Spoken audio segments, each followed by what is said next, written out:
Gimana? Udah kelihatan belum di Udah, layar? Kak. Oke. Oke, kita langsung mulai aja ya teman-teman, biar nggak kesorean gitu. Takutnya kalian ada kegiatan lainnya.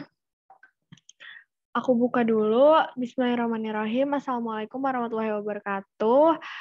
Selamat siang teman-teman. Ketemu lagi nih sama aku di pelajaran geografi. Sebelumnya maaf banget kalau aku nggak pakai baju santai. Aku pakai batik soalnya tadi habis osjur, jadi langsung aja gitu.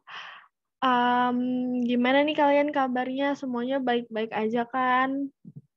Alhamdulillah baik, Kak. Alhamdulillah. Di sekolah lagi belajar apa geografinya? Linjur, Kak. Oh, linjur. Enggak linjur, enggak linjur. Lagi belajar apa nih? Di desa kota, Kak. Oh, itu ya, pola keruangan gitu-gitu ya. Oke, kalau misalnya yang linjur nih kira-kira lagi lagi nyicil materi apa nih? Yang sosumnya boleh kayak misalkan sosiologi, sejarah atau lainnya, kira-kira lagi fokusin di mana nih?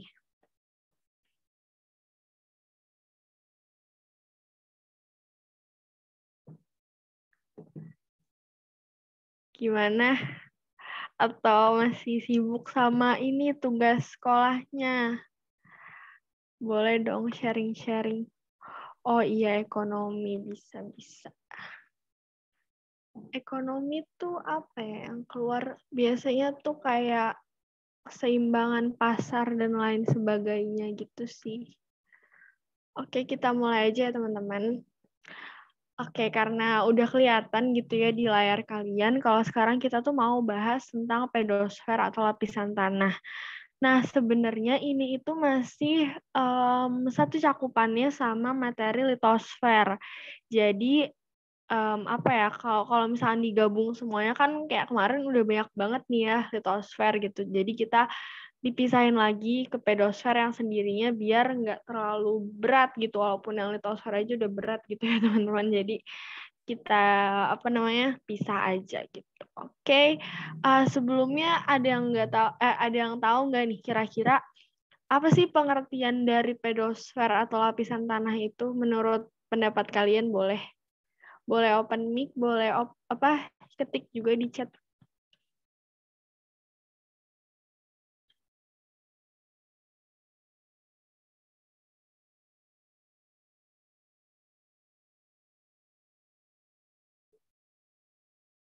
Gimana teman-teman, ada yang tahu nggak nih kira-kira menurut pendapat kalian apa sih pengertian dari tanah itu sendiri?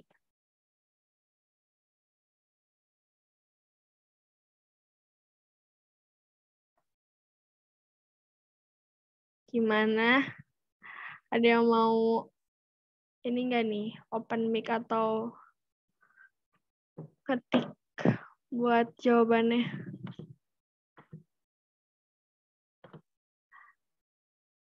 Oke, kata Diandra seputar lapisan tanah nih. Oke, aku lanjut dulu ya. Jadi, sebentar. Nah, jadi pengertiannya itu, tanah ini dapat diartikan lapisan kulit bumi bagian luar yang merupakan hasil pelapukan dan pengendapan batuan. Nah, pelapukan ini terjadi tuh biasanya karena panas matahari, hujan, angin, terus juga pelapukan ini karena meleburnya batu-batuan oleh panas yang terjadi di dalam litosfer. Nah, di dalam tanah sendiri itu terkandung bahan organik maupun anorganik nih teman-teman.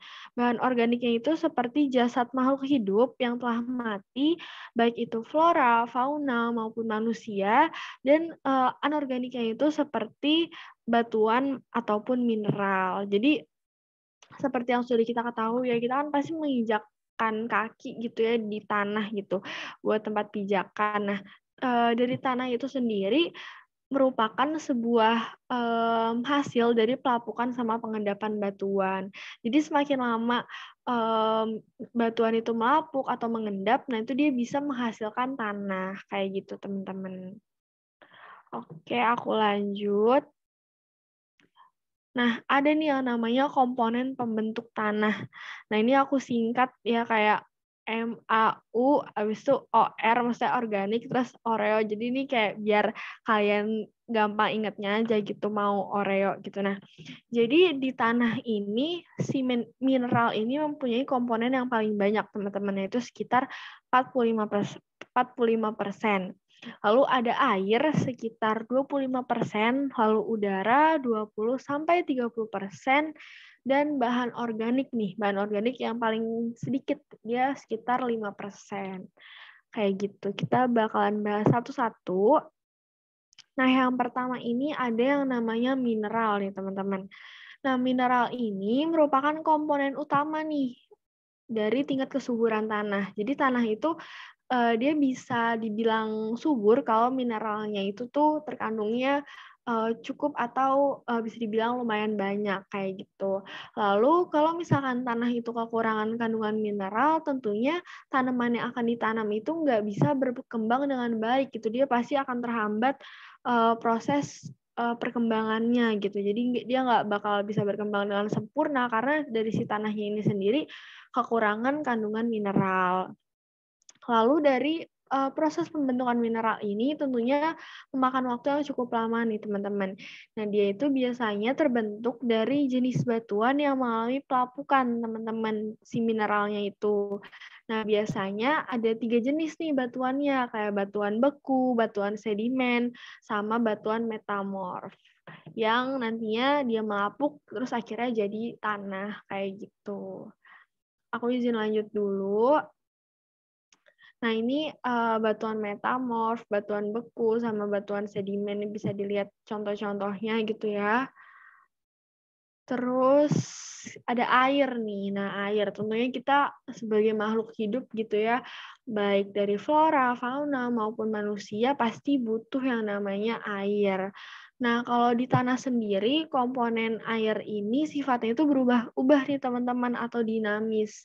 Nah, biasanya air ini ditempatinya itu di bagian pori-pori tanah gitu. Nah, air juga pastinya penting banget kan buat si tanahnya itu sendiri sama tumbuhannya karena nantinya bakalan ada proses fotosintesis. Terus fotosintesis juga kan dibantu cahaya matahari. Cuman kan kayak misalkan kita apa namanya pagi hari ataupun sore hari gitu biasanya suka nyiram-nyiram tanaman gitu kan. Nah, tapi jangan siang-siang karena biasanya itu lagi terjadi proses fotosintesis gitu. Nah, terus kalau air ini nantinya dapat menyebabkan kemampuan penyerapan tanah yang menggunakan mekanisme adhesi dan kohesi kayak gitu. Jadi yang paling penting sih sebenarnya air ini berperan penting banget buat pertumbuhan si tanaman gitu ya teman-teman. Jadi kalau misalkan dia nggak disiram tentunya bakalan mati si tanamannya itu. Nah terus kalau misalkan kalian nanya nih adhesi sama kohesi itu apa sih Kak? Nah ini sebenarnya udah pernah disinggung di pembelajaran di SMP kalau nggak salah ya. Jadi kalau adhesi itu dia tuh kayak gaya tarik-menarik tapi sejenis partikelnya. Misalkan apa namanya air sama kopi gitu ya kan nanti kalau diaduk dia bakal nyatu gitu. Nah kalau misalkan kohesi dia itu beda partikelnya nggak sejenis. Jadi kayak misalkan air sama minyak itu kan nggak mungkin nyatu ya kayak pasti ada kayak gelembung minyak kayak gitu loh kalau di air. Nah kayak gitu. Biasanya sih kalau misalkan penyerapannya pori-pori tanahnya itu besar gitu ya, dia bisa menyerap airnya dengan baik gitu teman-teman. Kayak apa ya? Contohnya kayak di muka kita aja sih kan muka kita pasti ada pori-pori gitu kan. Nah itu sama halnya sama kayak di tanah, jadi nanti dia bisa nyerap gitu. Kayak kalau misalnya di muka kita pakai serum nih misalkan, nah kan ditetesin nih, nah itu tuh dia lama-lama bisa nyerap karena itu dari pori-pori muka kita sendiri kayak gitu. Terus ada, oh ini nih, ada yang namanya keberadaan komposisi air di dalam tanah. Nah, yang pertama itu ada yang namanya kapasitas lapang. Nah, kapasitas lapang di sini maksudnya itu kelembapan di dalam tanahnya tuh cukup. Nah, dia itu dibuktikannya sama jumlah air yang dapat ditampung dalam tanah yang dipengaruhi oleh gaya tarik dari gravitasi bumi.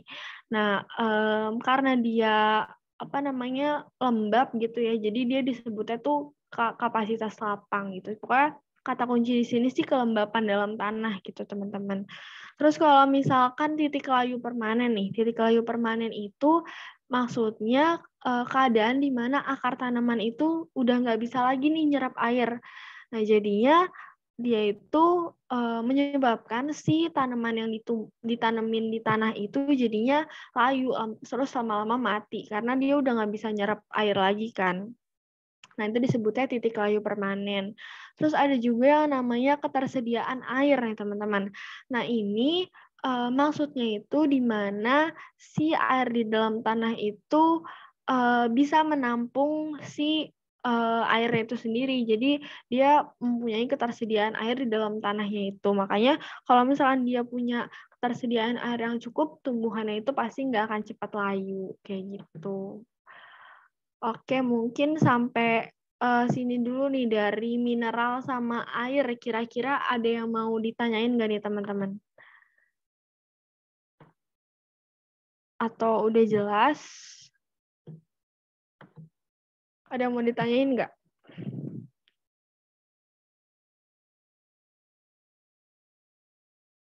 Reaction aja deh, reaction. Kalau misalkan mager ngomong atau ngetik, reaction aja, reaction. Oke, Ina udah nih.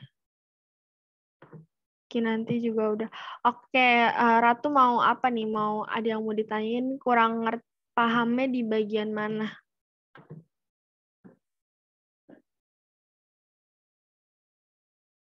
Halo Ratu.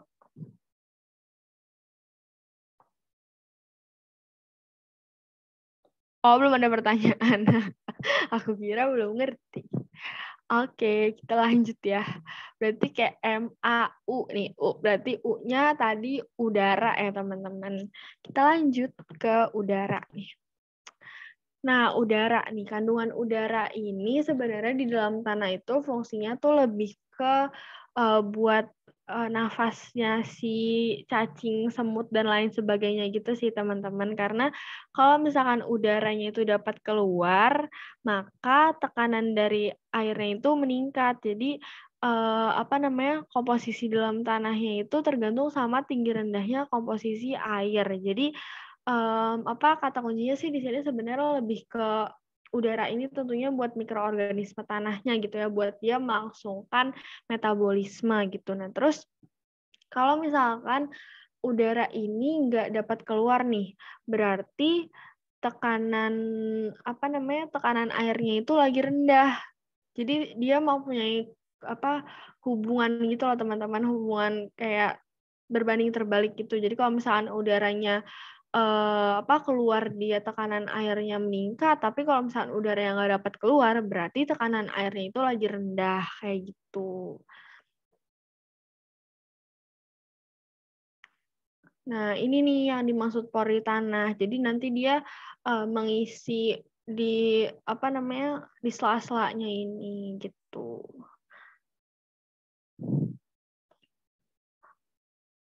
Oke, ini udah bentar. Tadi kan apa yang terakhir organik ya? Ini aku kayaknya kelupaan nih maksudnya. Nah, aku jelasin aja di sini yang bahan organik. Nah, maksud dari bahan organik ini jadi kayak misalkan kayak ranting-ranting gitu-gitu. Pokoknya yang nantinya dia tuh dapat melapuk, terus nanti lama-lama dia bisa jadi tanah gitu. Itu sih yang biasanya dicontoh-contoh kayak gitu kalau dari bahan organik ya, dari dedaunan terus ranting-ranting, nantinya dia bisa melapuk terus lama-lama bisa menjadi komponen pembentuk si tanah itu. Tapi karena dia persentasenya itu kecil, jadi nggak begitu berpengaruh lah ibaratnya kayak gitu. Pokoknya paling berpengaruh di komponen ini tentunya si mineralnya itu sendiri. Kayak gitu, teman-teman. Oke, dari komponen pembentuk tanah nih, sebelum kita lanjut ke faktor pembentuknya, kira-kira ada yang mau ditanyain dulu nggak nih? Kalau ada yang mau ditanyain, boleh langsung chat atau chat atau open mic gitu, biar paham aja.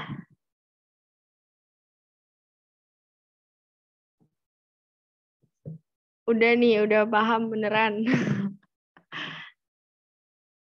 Oke, kalau udah paham, aku lanjut aja ya. Kita lanjut, guys, ke faktor pembentuk tanah. Dadah. Nah, ini kan yang pertama kita mau bahas tentang iklim nih. Kira-kira iklim tuh masuknya tuh apa aja nih, teman-teman? Kalau dilihat dari gambarnya, kira-kira apa sih iklim gitu? Jawab dong, jawab, guys. Biar kita ada interaksinya gitu. Jadi aku nggak ngomong sendiri. Ayo, ada yang tahu nggak kira-kira iklim tuh apa sih? Cakupannya tuh apa aja gitu yang jadi faktor pembentuk si tanah itu. Ada yang tahu nggak nih? Aku tunjuk aja deh. Siapa ya? Oh, udah ada yang chat. Deandra jangan di DM. Perubahan suhu siang dan malam, curah hujan katanya. Terus ada lagi nggak nih yang lain yang mau berpendapat? Suhu termasuk nggak, Kak? Oke, suhu nih katanya. Oke, aku simpen dulu ya jawabannya. Kita next. Nah, tadi yang disebutin udah bener ya. Jadi yang pertama itu, iklim itu tuh terdiri nih dari suhu sama curah hujan.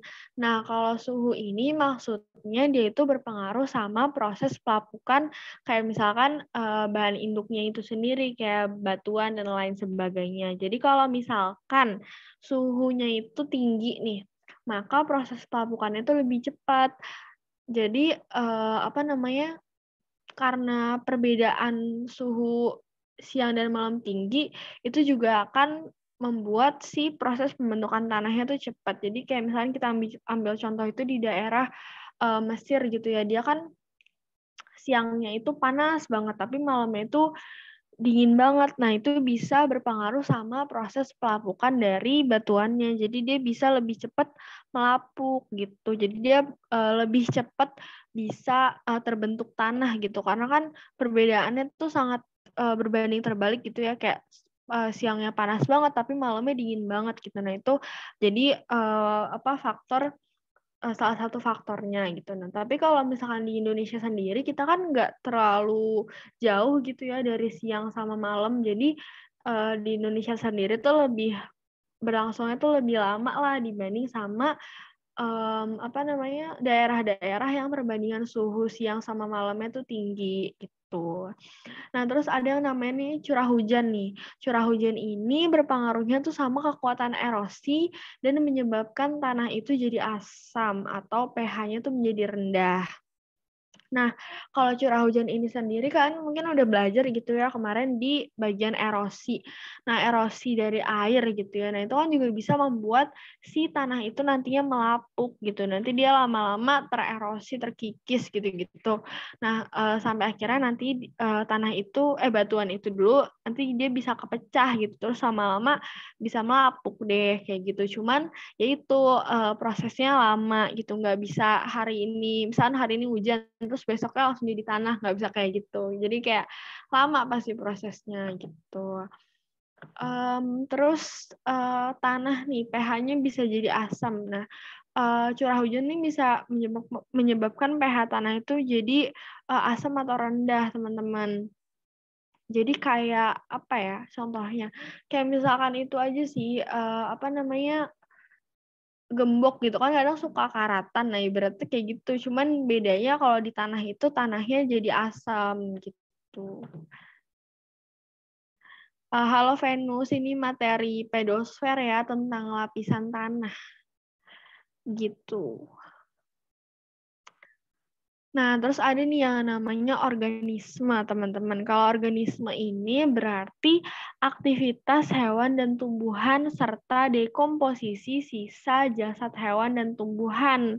Nah, jadi ini tuh kayak ini loh, kayak yang udah mati gitu ya, kayak tumbuhan yang udah mati, terus hewannya juga udah mati. Nah, dia berpengaruh nih sama proses pembentukan tanahnya. Nah, ini kalau misalnya kayak tumbuhan gitu, dia bisa nih membantu proses pembentukan tanah humus gitu ya. Nah, tanah humus kan salah satu tanah yang subur ya, teman-teman. Nah, jadi bisa tuh. Jadi kayak bisa bikin nanti kalau tanaman yang ditumbuhin di tanah humus gitu bisa jadi berkembangnya lebih bagus gitu karena tanahnya kan subur gitu. Nah, ini tuh nantinya berkaitan dengan horizon tanah. Jadi semakin banyak aktivitas organisme, maka horizon tanah semakin tidak terlalu berbeda. Nah, buat horizonnya ini nanti bakalan dibahas ada di slide selanjutnya gitu. Oke, tadi udah iklim, terus yang kedua itu organisme. Nah, yang ketiga apa nih? Nah, yang ketiga ini ada yang namanya relief atau topografi. Artinya itu perbedaan tinggi, bentuk, atau kemiringan lereng suatu wilayah dengan kondisi yang relatif dinamis.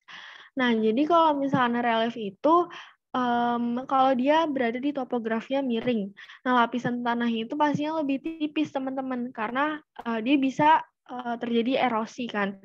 Kayak apa ya, contohnya tuh di daerah-daerah pegunungan gitu ya kan, itu apa namanya, topografinya kan miring. Nah, itu tanahnya itu lapisannya cenderung tipis karena dia bisa tererosi gitu. Tapi kalau misalkan topografinya datar nih, dia daerahnya yang nggak curam atau lain sebagainya, dia benar-benar kayak ya udah datar aja. Nah, itu biasanya lapisan tanahnya cenderung lebih tebal karena dia apa namanya, lebih ke arah sedimentasi. Dia nggak tererosi, tapi lebih ke arah sedimentasi atau pengendapan itu.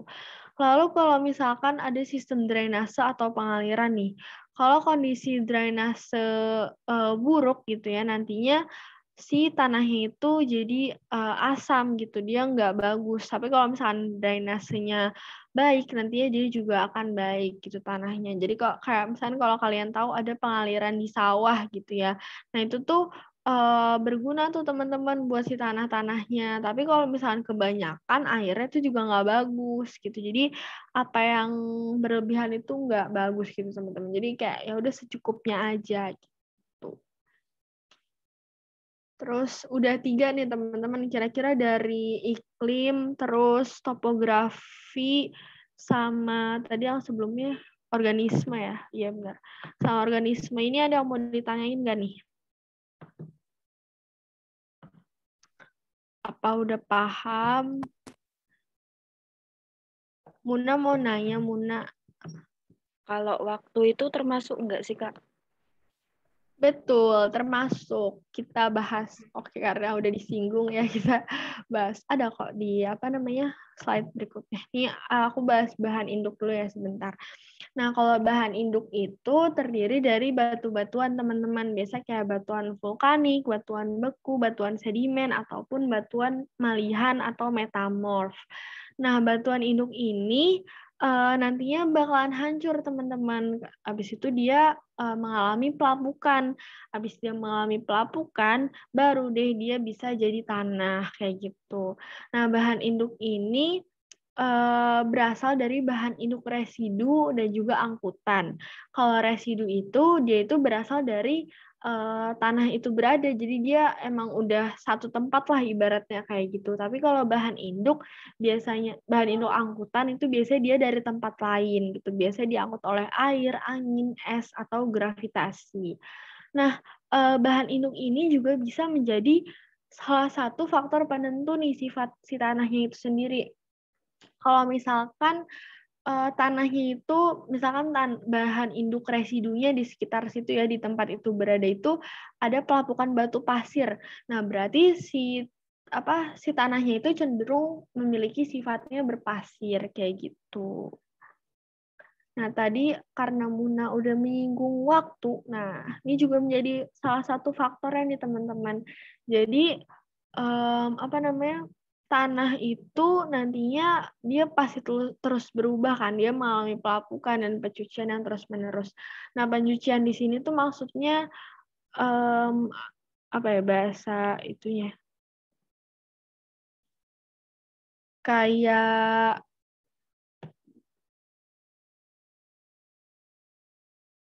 apa ya bahasanya?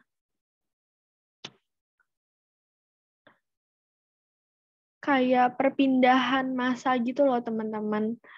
Jadi kayak misalkan ini tanah longsor gitu kan. Nah, itu dia bisa mengalami perpindahan massa karena itu dia salah satu faktornya gitu. Terus makanya kalau makin lama itu tanah juga bisa mengalami kayak ada umurnya gitu, teman-teman. Tanah muda, tanah dewasa, sama tanah tua gitu. Nah, nanti kalau misalkan dia masih muda itu dia biasanya belum memiliki kandungan mineral yang cukup gitu. Tapi kalau misalnya dia udah dewasa tanahnya, nah itu dia udah cukup tuh kandungan mineralnya. Nah, karena kan semakin waktu dia semakin berubah gitu kan.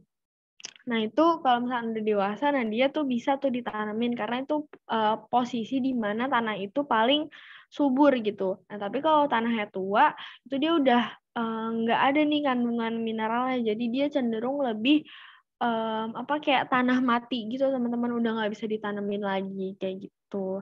Nah, terus ini mineral yang banyak mengandung unsur hara itu telah habis mengalami pelapukan, sehingga tinggal mineral yang sukar lapuk aja gitu. Karena proses pembentukan tanah ini tuh terus berjalan, teman-teman. Kan tadi udah aku jelasin ya, dari tanah muda, tanah dewasa, sampai nantinya dia jadi tanah tua, kayak gitu.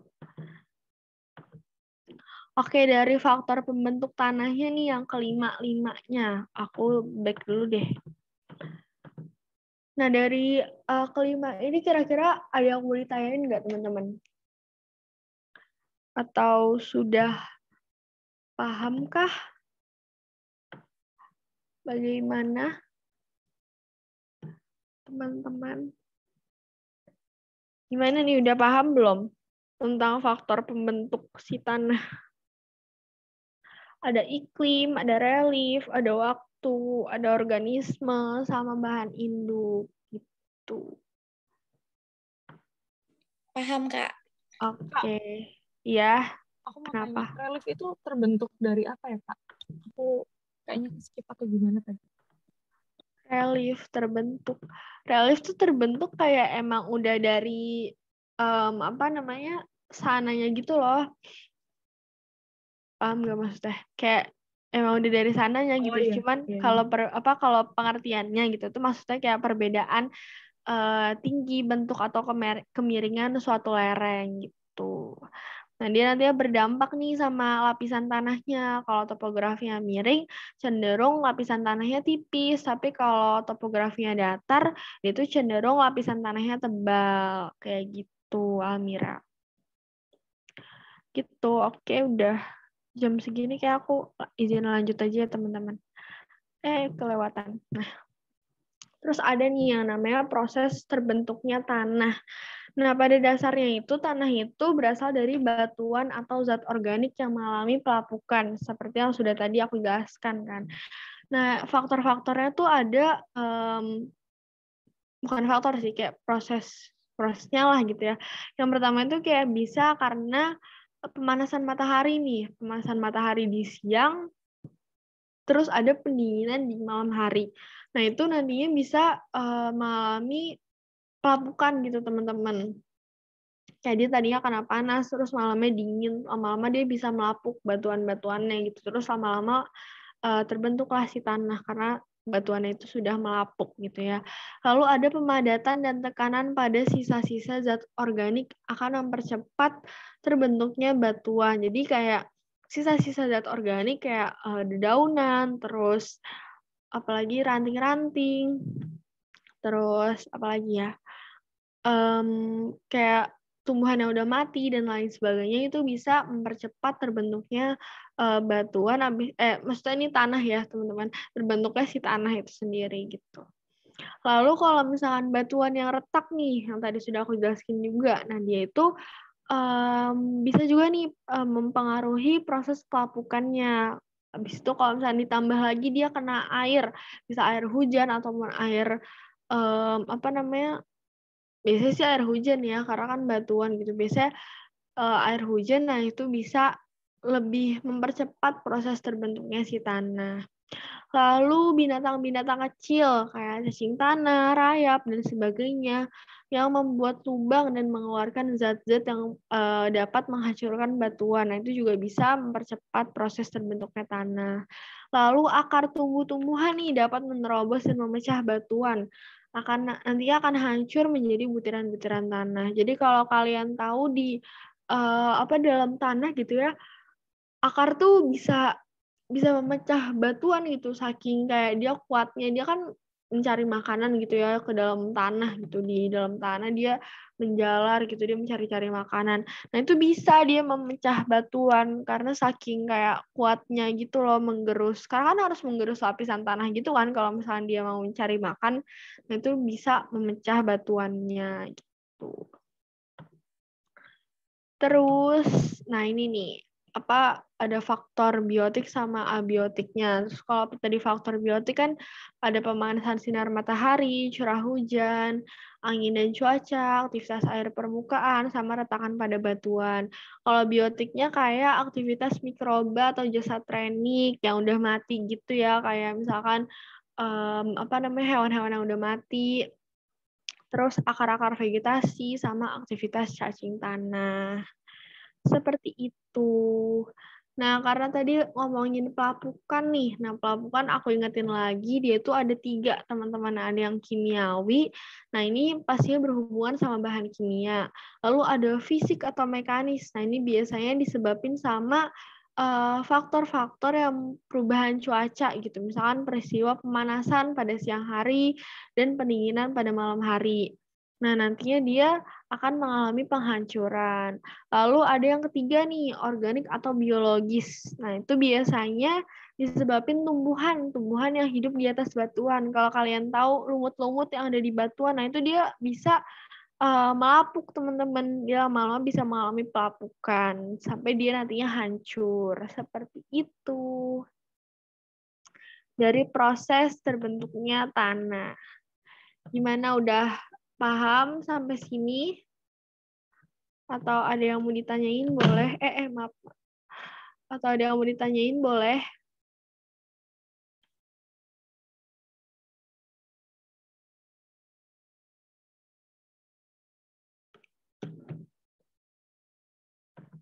Udah paham nih ya berarti. Hening banget. Ih, kalian ngantuk ya. Siang-siang. Maaf ya guys kalau weekendnya jadi terganggu. Kalian harus belajar. Tapi nggak apa-apa. Kan buat masuk PTN. Nanti kalau udah misalkan kalian masuk univ yang kalian inginkan nih, pasti rasanya tuh kayak bangga aja sama pencapaian yang udah kalian lakuin, kayak belajar pagi, siang, malam, terus berdoa.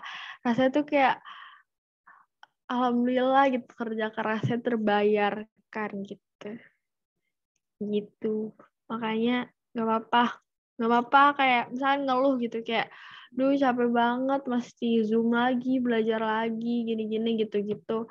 Nggak apa-apa, tapi jangan ngeluh tapi nggak dilakuin gitu. Maksudnya ngeluhnya tuh sambil dikerjain aja gitu. Nanti lama-lama enjoy sendiri sih, walaupun ada tertekan karena harus ngurusin tugas sekolah, terus belajar UTBK dan lain sebagainya gitu. Tapi bawa enjoy aja karena nantinya kalian bakal kangen sama masa-masa ini gitu. Oke, maaf out of topic. Kita lanjut lagi ke lapisan tanah. Nah, ini ada yang namanya lapisan atas, lapisan tengah, lapisan bawah, sama lapisan batuan induk.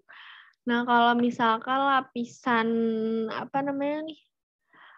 lapisan atas, nah itu dia masih humus gitu teman-teman. Nah, terus kalau misalkan lapisan tengah, nah itu biasanya disebutnya topsoil atau horizon A. A horizon juga bisa sih, cuman biasanya horizon A gitu, dia masuknya ke lapisan tengah. Terus kalau misalkan lapisan bawah nih, nah lapisan bawah itu masuknya horizon B. Sebentar teman-teman, laptop aku lowbat. Nah terus kalau misalkan yang lapisan batuan induk, nah itu dia sebenarnya udah masuk lapisan horizon C. Nah tapi kalau misalkan bedrock yang horizon D itu dia benar-benar udah batuan aja semua gitu. Kan kalau ini masih ada tanah-tanahnya sedikit gitu ya di horizon C.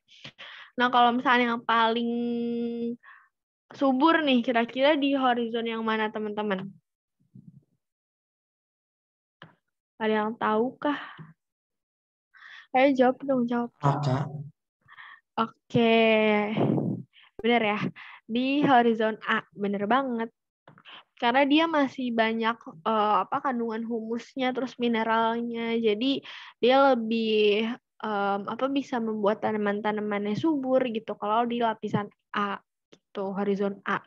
Tapi kalau udah ke B ke bawah gitu ya, dia udah mulai sedikit nih humus sama mineralnya gitu. Yang paling nggak ada sama sekali itu di D sih, D. Kalau di C itu, horizon C itu dia masih ada ya kayak cacing-cacing lah gitu ya. Terus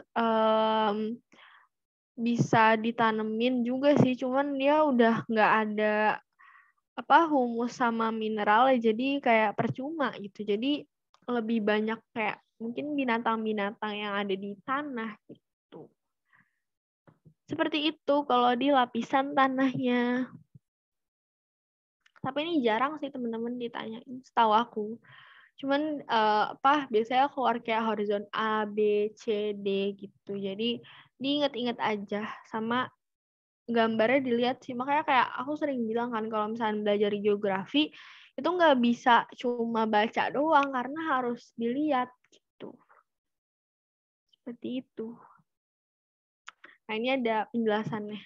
Kalau lapisan atas nih, humus dan topsoil. Nah, ini dia tuh cenderung warnanya tuh gelap, kehitam-hitaman. Nah, tebalnya itu sekitar 10 sampai 30 cm. Nah, ini tadi yang udah aku bilang ya, si lapisan humus sama topsoil ini masuknya ke dalam lapisan yang subur gitu. Dia optimal banget lah pokoknya kalau misalkan buat kehidupan di tumbuh-tumbuhan. Nah, komponennya itu ada kayak tadi yang udah di awal gitu ya, mineral 45%, bahan organik 5%, air 20-30%, sama udara juga 20-30%. Lalu ada lapisan bawah nih, subsoil. Nah, ini warnanya itu cenderung lebih cerah dan lebih padat dari lapisan atasnya. Nah, dia ini biasanya tebalnya 50-60 cm. Nah, karena dia lebih tebal gitu ya, disebutnya tuh ini tanah cadas atau tanah keras gitu, karena kan tebel. Nah, kalau si humus itu dia lebih melebur gitu loh, kayak kalau dipegang tuh lebih melebur. Kalau si lapisan bawah ini dia lebih padat gitu. Nah, di lapisan tanah ini kegiatan jasad hidupnya mulai berkurang. Biasanya ditumbuhi tanaman berumur panjang dan berakar tunggang dalam dan panjang agar bisa mencapai lapisan tanah ini. Karena biasanya lebih sering di lapisan atasnya aja kan teman-teman dibanding lapisan bawah gitu. Nah, terus ada batuan induk tanah atau bedrock. Nah, ini batuan asal dari tanah. Warnanya itu cenderung warna kemerah-merahan atau kelabu keputih-putihan. Nah, biasanya ini dia tuh bisa pecah karena si akar yang tadi, akarnya kan suka nyari-nyari makanan tuh. Nah, dia bisa sampai ke situ. Nah, kalau di lereng-lereng gunung itu lebih jelas sih teman-teman karena lapisan atasnya itu biasanya hanyut ke bawah sama air hujan kayak gitu. Nah, semakin dalam lapisan ini batuannya itu makin banyak yang belum mengalami proses pemecahan karena kan akarnya nggak nyampe sedalam itu kadang kan ya. Nah, tentunya di lapisan ini seperti tadi udah ada di gambar udah nggak bisa nih tumbuhan hidup karena dia udah nggak punya mineral sama humusnya gitu ya.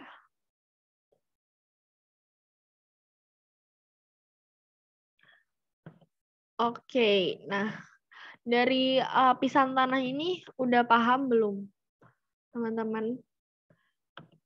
Reaction aja, reaction kalau mager ngetik.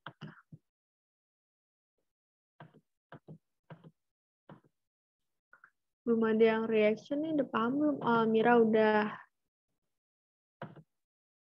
Oke, kita lanjut.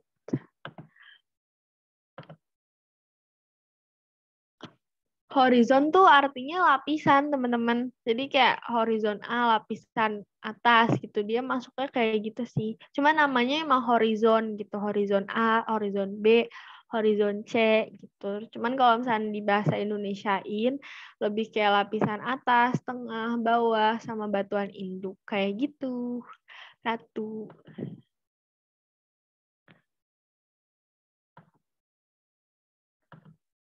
Oke, sama-sama. Nah, kita masuk ke ini ya. Minyak. Minyak. Kalau minyak mungkin dia lebih ke ini ya, kayak apa namanya? Mungkin masih di horizon A sama horizon B gitu Ki nanti.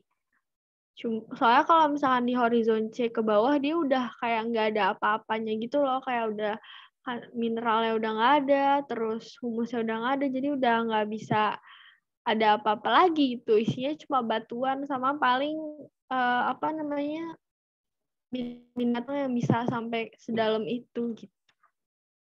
Cuma kan biasanya kayak cacing-cacing aja dia biasanya suka ada di humus gitu kan. Nah, Masya Allah banget ya, keren banget. Padahal tuh si cacing kecil gitu ya teman-teman, tapi dia bisa bikin tanahnya tuh subur gitu. Jadi dia nanti itu, si cacing tuh fungsinya tuh buat menggemburkan tanah gitu teman-teman. Jadi kalau tanahnya bisa kayak gitu, nanti dia lebih subur dibanding tanah lainnya gitu. Karena berkat si cacingnya itu sendiri gitu. Jadi keren banget si cacing.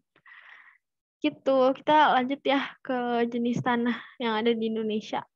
Sebenarnya jenis tanah tuh banyak banget teman-teman, cuman biasanya sih yang sering keluar lebih ke yang ada di Indonesia gitu. Nanti di modul ada tuh penjelasannya lebih banyak jenis-jenis tanahnya. Cuman ini aku yang sering keluar gitu sih, biasanya kayak gini tanah-tanahnya.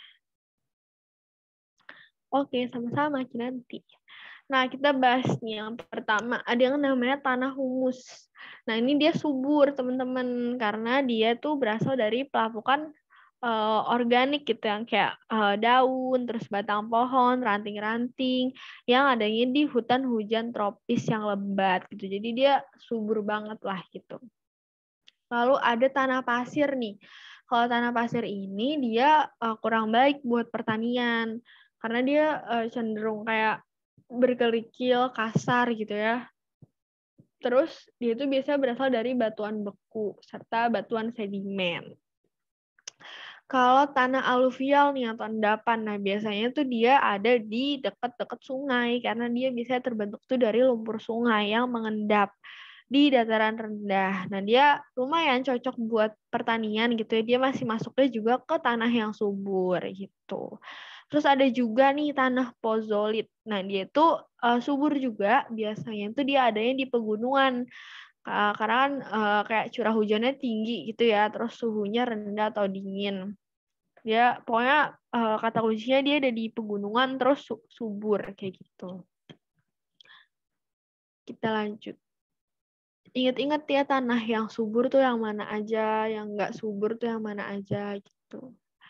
Nah, terus ada yang namanya tanah vulkanik gitu ya. Ini udah sering banget lah ya didengar, pasti dia deket sama letusan gunung berapi gitu ya. Dia juga sangat subur karena dia mengandung zat hara yang tinggi gitu.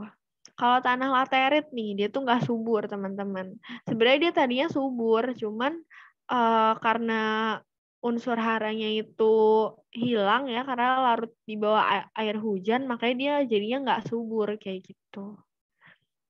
Pokoknya dia karena apa ya?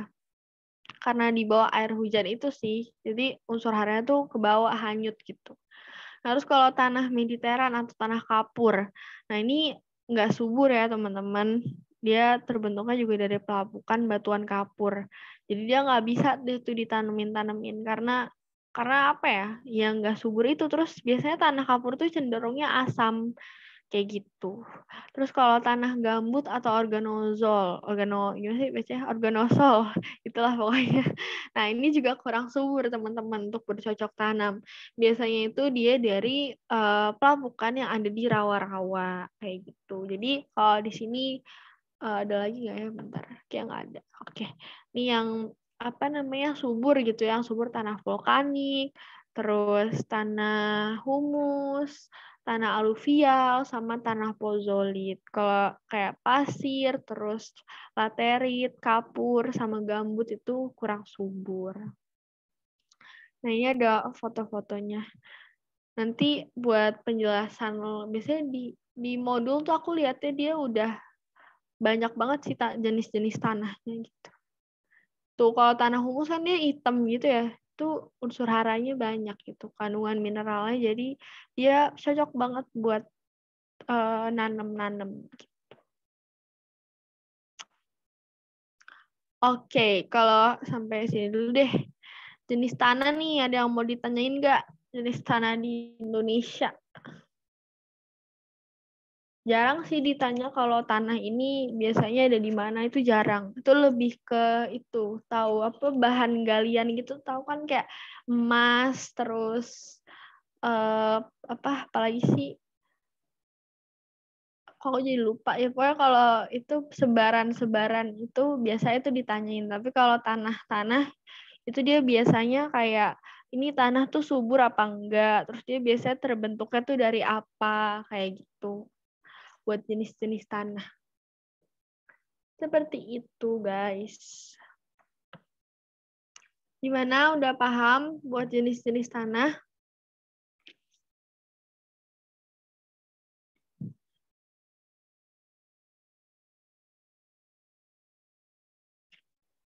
Reaction deh, reaction, guys. Oh, udah nih Rivaldi. Dia juga udah oke. Bentar-bentar.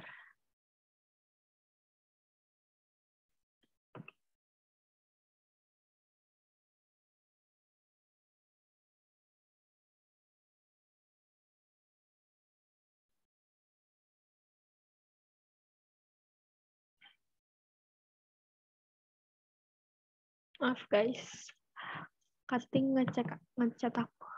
Oke, insya Allah paham. Amin, amin. Pokoknya dibaca-baca ulang lagi aja nanti PPT-nya sama apa namanya modulnya. Nah, terus ada nih pH tanah.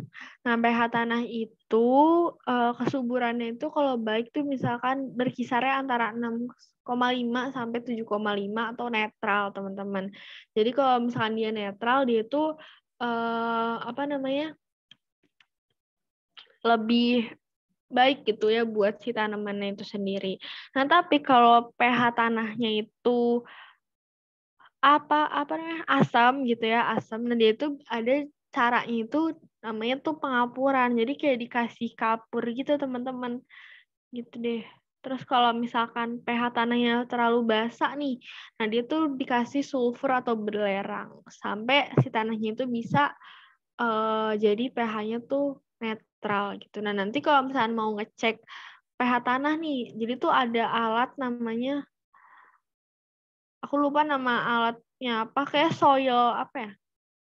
Lupa deh, pokoknya dia tuh bentuknya kayak bisa ditancepin gitu teman-teman ke tanahnya. Jadi nanti pas udah dinyalain gitu ya, dia langsung kelihatan. Kayak ibaratnya kayak termometer gitu sih, cuman lebih gede, terus bisa ditancepin ke tanah kayak gitu. Nanti dia kayak keluar gitu. Misalkan pH-nya 6,2 atau pH-nya 6,8 kayak gitu. Ini ada kayak table gitu deh. Nah, ini soil pH tester. Nah, ini maksudnya. Nah, ini dari 6,5 ya teman-teman, tadi sampai 7,5 dia masih masuknya tuh ke netral. Gitu. Oke, ini kita langsung bahas ya ke faktor yang mempengaruhi kesuburan tanah. Ada yang namanya pH tanah, kandungan mineral, terus organisme, sama keremahan tanah. Kalau misalkan pH tanah, nah pH tanah ini mengukur kesuburannya tadi yang udah kayak tadi aku bilang kalau dia pH-nya netral gitu, dia akan baik buat si tanaman gitu. Karena dia bisa menyerap unsur hara dengan baik sama bisa menjadi tempat si mikroorganisme buat penyubur tanah gitu. Terus kalau organisme nih kayak cacing, nah tadi yang udah aku jelasin juga. Nah, itu menjadi salah satu faktor nih, indikator gitu ya, kalau tanah itu subur atau enggak.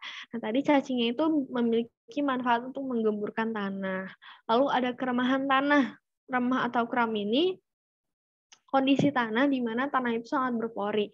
Nah, tadi kan udah aku jelasin juga kalau fungsinya pori-pori tanah itu kayak buat air, terus udara, kayak gitu. Jadi kalau misalnya dia ada pori-porinya, jadi dia bisa menyerapkan kayak airnya, terus udaranya gitu. Terus kalau mineral nih, nah mineral tuh komponen utama teman-teman buat tingkat kesuburan tanah.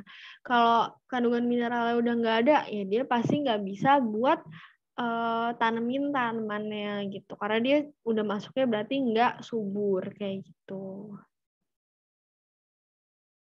Oke, sampai sini dulu deh. Sampai faktor yang mengaruhi kesuburan tanah sama pH tanah nih. Kira-kira ada yang mau ditanyain nggak sebelum kita lanjut? Aku izin minum ya teman-teman.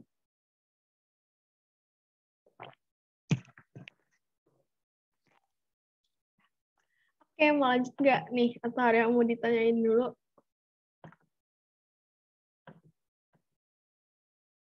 Bener nih, udah paham. Aman, kata Diandra. Oke.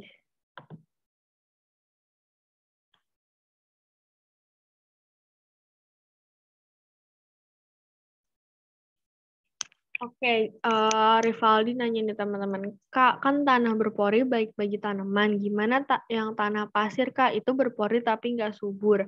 Nah, kalau misalnya dia udah masuknya berpori nih, kan ini ada faktor yang mempengaruhi nih. Nah, berarti si tanah pasir itu berarti udah centangin si keremahan tanahnya, karena dia udah berpori kan. Tapi kalau misalkan,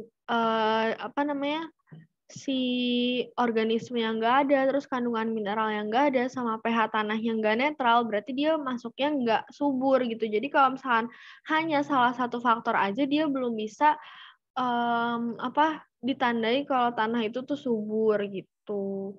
Jadi mesti ya sekitar 3 lah paling nggak faktornya. Kan kalau organisme mungkin ada yang, tapi kebanyakan sih pasti ada organismenya teman-teman, karena kan kayak tempat hidupnya cacing gitu ya, pasti di tanah-tanah kayak gitu. Rivaldi, gimana kira-kira menjawab gak nih pertanyaannya? Menjawab, Kak. Makasih banyak, Kak. Oke, sama-sama. Oke, aku izin lanjut ya, kita ke konservasi tanah. Nah, konservasi tanah ini kita bakalan bahas yang pertama dulu nih. Ada yang namanya metode vegetatif. Nah, kalau metode vegetatif ini dia itu menggunakan teknik tertentu. Dia ini buat mengontrol laju erosi. Contohnya itu yang pertama ada yang namanya strip cropping. Nah, itu adalah penanaman berjalur tegak lurus terhadap aliran air atau arah angin. Jadi dia berjalur nih, kayak misalkan arah aliran airnya ke kanan. Oh, berarti dia penanamannya ke kanan semua karena aliran airnya di situ kayak gitu. Terus kalau misalkan kontur strip cropping. Nah, ini adalah penanaman berjalur sejajar dengan garis kontur guna mengurangi dan menahan kecepatan aliran air. Jadi kalau misalkan kalian tahu di pegunungan gitu ya, itu tuh ada garis kontur ya teman-teman. Kayak kayak apakah dia sangat miring gitu ya. Kalau misalkan miring itu nggak bisa ditanemin kan, makanya itu dipakai sama yang namanya kontur strip cropping gitu. Biar mengurangi sama menahan kecepatan aliran airnya gitu. Kan kalau misalkan nggak sejajar sama garis kontur nih, kayak aliran airnya tuh bakal deres langsung ke satu tempat gitu. Cuman kalau misalkan dia pakai jalur, nah itu dia bisa mengurangi si kecepatan aliran airnya kayak gitu. Terus ada yang namanya buffering. Gimana baca buffering itulah pokoknya ya. Nah ini itu tuh maksudnya penutupan lahan yang memiliki kemiringan curam dengan tanaman keras untuk menghambat laju air. Lalu ada windbreaks. Nah ini tuh penanaman dengan vegetasi secara permanen guna melindungi dari terpaan air. Jadi kayak apa namanya? Dia kalau buffering sama si windbreaks ini tuh sama-sama menanam gitu, menanam si vegetasi, menanam tanaman gitu. Kalau si buffering untuk menghambat laju air, tapi kalau misalkan si windbreaks itu buat melindungi tanah dari terpaan air. Jadi kayak kalau si windbreaks terpaan, tapi kalau si buffering itu menghambat laju airnya. Terus kalau crop rotation nih, nah ini tuh maksudnya tuh metode menanamnya itu lebih dari satu jenis vegetasi dalam 1 tahun untuk mencegah kerusakan tanah. Jadi kayak gini teman-teman, kayak misalkan kalian nanam pohon rambutan. Nah, abis dari nanam pohon rambutan, kalian ganti lagi nih sama pohon mangga. Abis itu ganti lagi pohon-pohon berikutnya gitu, selanjutnya gitu. Nah, itu masuk ke dalam crop rotation. Nah, jadi si tanah itu kalau misalkan pakai crop rotation, malah lebih membuat si tanah itu subur karena dia mengambil kandungan haranya dari si tumbuhannya itu nggak cuma satu tanaman gitu, tapi dari heterogen gitu, bermacam-macam gitu. Jadi dia membuat si tanah itu lebih subur kayak gitu. Menggunakan konservasi metode vegetatif ini gitu. Ini ada, ya, kenapa? Berarti kalau yang kayak crop rotation itu sama kayak tumpang sari gitu, Kak? Iya, bisa dibilang kayak gitu. Ini contoh-contohnya sih dari Google. Itu teman-teman. Ini yang kiri bawah ya, berarti ini buffering. Terus ini yang sejajar garis kontur. Terus ini kalau yang tadi apa sih, lupa aku.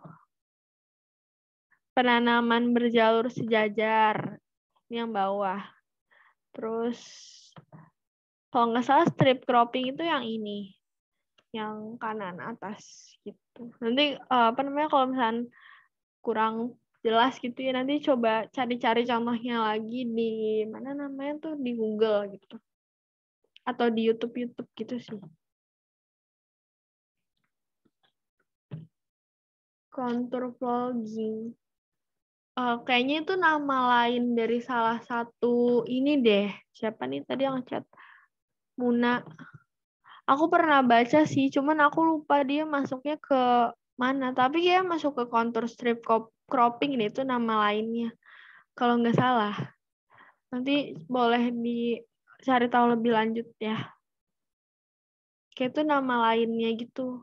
Muna, setauku. Iya, sama-sama. Oke, selain metode vegetatif, ada juga nih yang namanya metode mekanik. Nah, kalau metode mekanik ini pengolahan tanah, teman-teman, untuk mengurangi laju erosi air.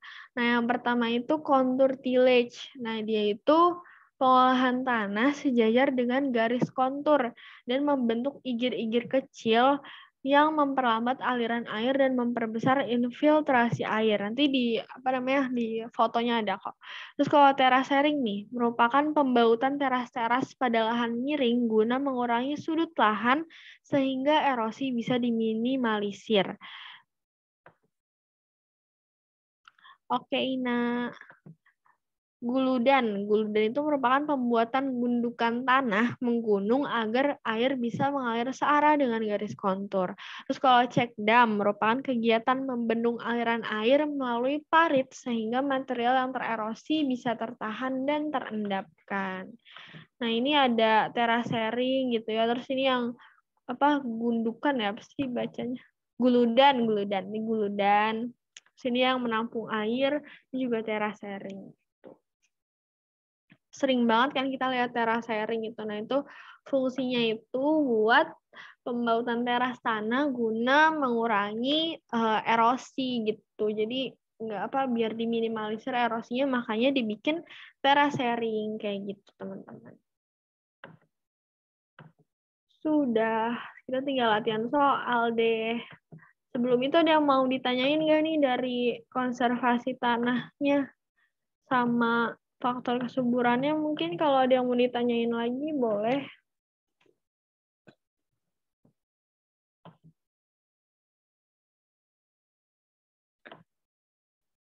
Gimana nih, udah aman?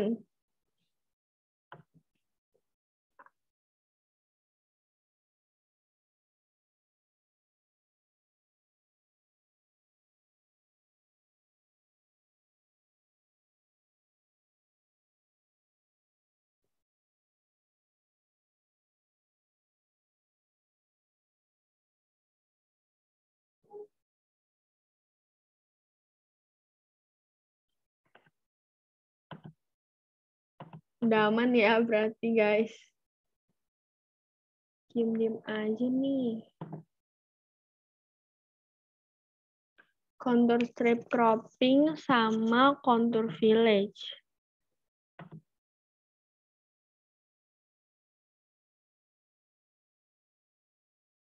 Bentar.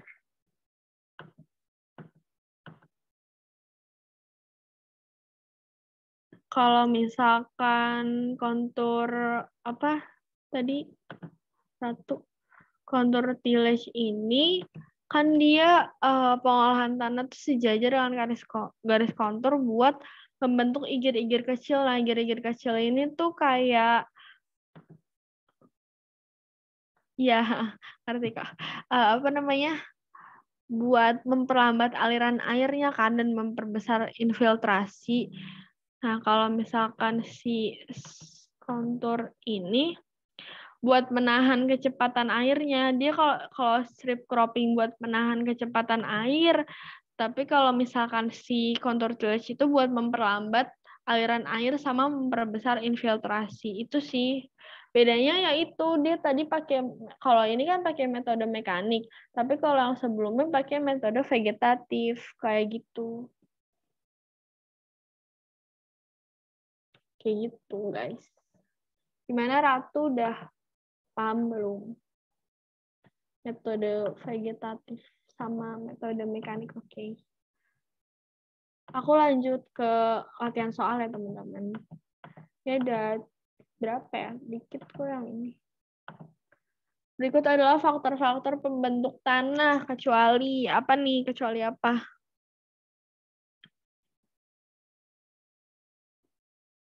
Oh, aku tunjuk aja deh. Oh, udah dia yang jawab ternyata. A. Oke.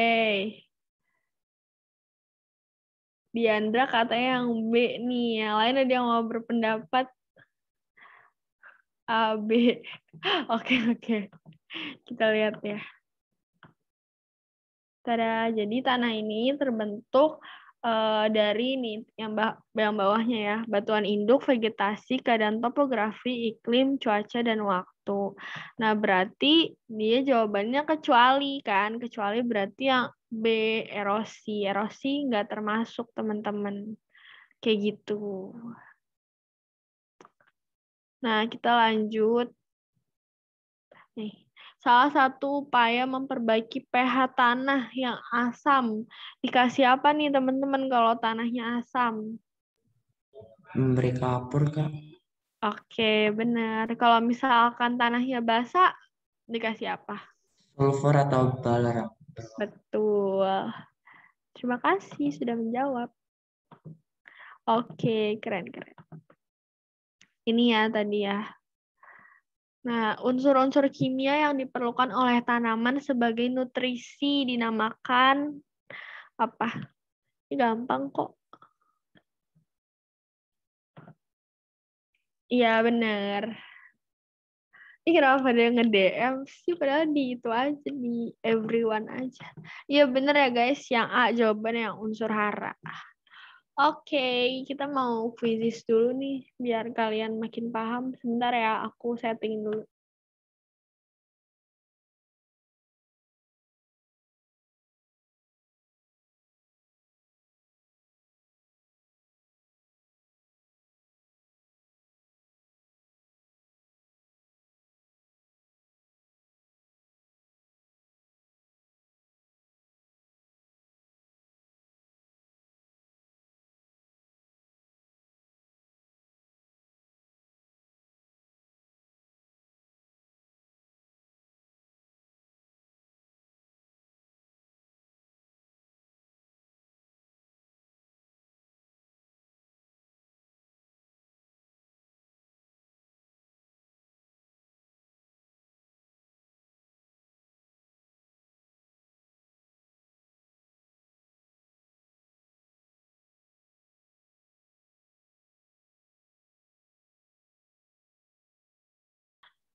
Tanah tersusun dari bahan utama berikut. Yang pertama mineral, bahan organik, air, dan udara.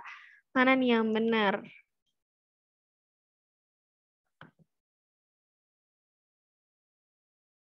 Yang mana, guys? Semuanya ya benar, guys. Karena 1, 2, 3, 4 itu masuknya benar. Gitu. Oke, faktor-faktor yang lebih dominan terhadap pembentukan tanah di Indonesia. Ada yang tahu? Ayo dong, on mic dong. Oke, aku nanya Gabriel deh. Halo, Gabriel. Ada nggak? Halo, Gabriel.